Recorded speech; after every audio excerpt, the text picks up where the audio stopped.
Well, good morning, folks. Pastor Rocky Branch, Spruce Pine First Baptist Church. Get my pillow fixed. Woo! Been a fast few days at our golf tournament yesterday. A lot of success in that. Today, we'll have workers start coming back. Today is day 255. 255 days ago, the flood erupted in our town and wiped things completely out. So it changed everything. Anyway, we all know that. And we're praying about that, and the workers are coming back. So there you go. Now, we're talking about Cain, Abel, Adam, Eve, the serpent, all kinds of stuff. I hope I've given you enough to chew on for a little bit. I'm going to throw something else on you now. The Bible says that when the Lord talked to Cain after he had killed Abel, in the 4th chapter, and the Lord asked him, "Where is your brother?" And Cain said, "Am I my brother's keeper?" And the Lord obviously said yes. And we are responsible for our brothers and sisters. Birthright, of course, but born again right, absolutely. We are responsible to do what we can to help. Now, there's some that we can't help, some don't want help, but we ought to try. We'll do the best we can. Okay.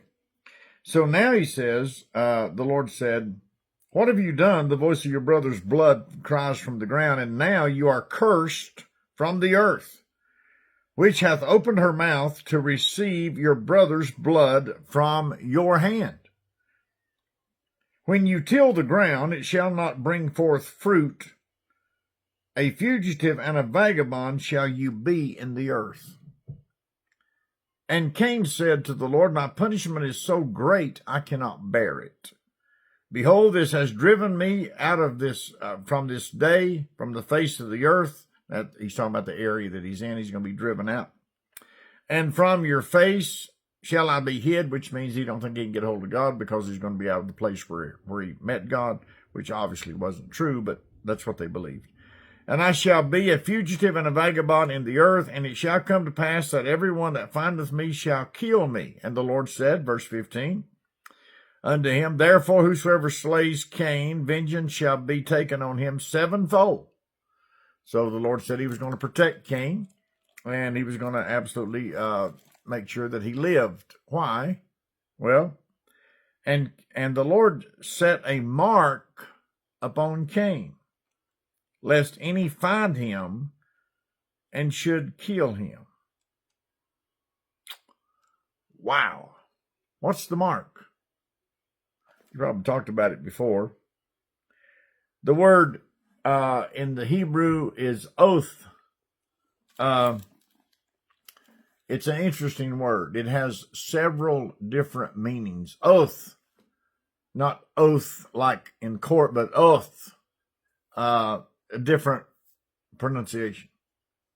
It's got some interesting meanings to it. I have an opinion on it based on preaching for a long time. Obviously, it's a curse. It can mean a sign, a token. It can mean, of course, a warning, because all these things applied. But now, oath in the Hebrew doesn't specifically give us the actual meaning for this situation. But in the process of these words that I mentioned, a sign, a token, if you will, a warning. But there's an interesting root word to this Hebrew word that I think is the mark. Now, a lot of people have said, well, the mark is his skin color. He's going to be black. That's where the black folks come from. Well, that's about as stupid as anything that you can say.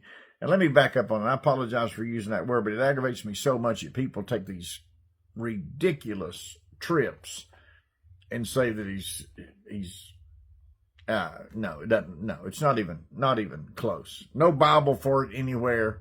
I don't know how we ended up with that one. Well, I probably do, but nonetheless. So there's been a number of things that have tried to describe this situation, but there's a root word that I'm holding on to here that I think is the mark that Cain had. You see what Cain did. We have to go back to this verse that says, "Why are you angry?" Verse 6.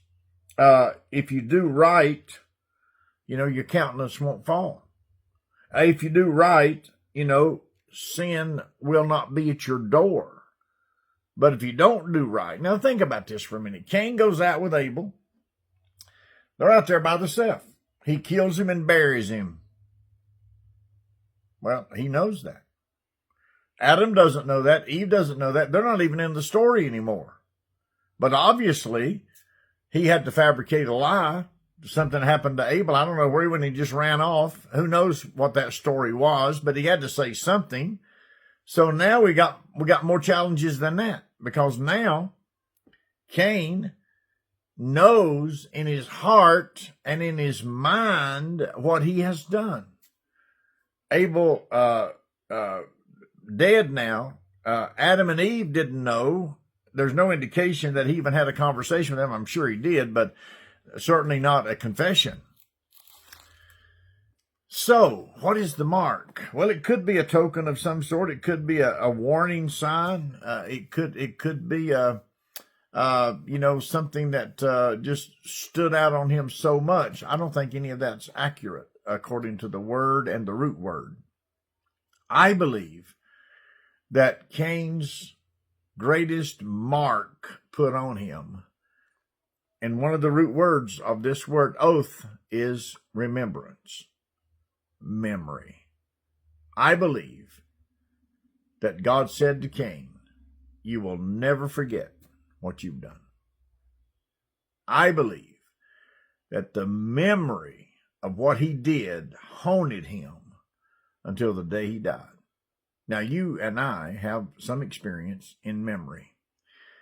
There's not a day in my life, not one day in my life that goes by that I do not have flashbacks of what I've done. I've been forgiven, I know that. But still, that memory, that thought is there. Is it not with you? I believe, according to the text and according to the root descriptions, I believe that among the other words that are there, I believe that memory, remembrance, could well be the situation that Cain was. Now we don't have a specific way, so nobody can say, well, I know exactly, because we don't know exactly.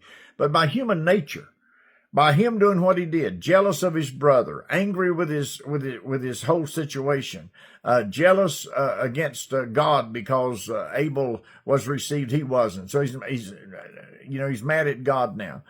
All these things happen. I'm just going to take care of my problem. I'm going to kill my problem. A lot of people think that's how you do it, but that's not going to work anything.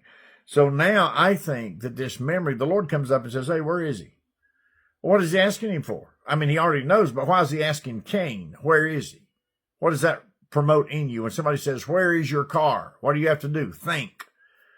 Where is that pocket knife? Where is my spatula? Where is my clothes?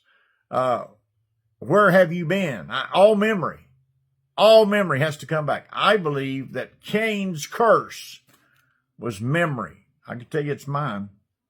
Comes back every day. I know I'm forgiven. And God said to Cain, I'm not going to let anybody kill you. I'm going to keep you alive. And the last thought probably is going to run through my head one of these days when I get to the death point is a regret of things that I've done in my life. I've been forgiven. I know that. But I believe that Cain's mark is certainly not a black person. Certainly not. Certainly not this sort of weird face or, none of that.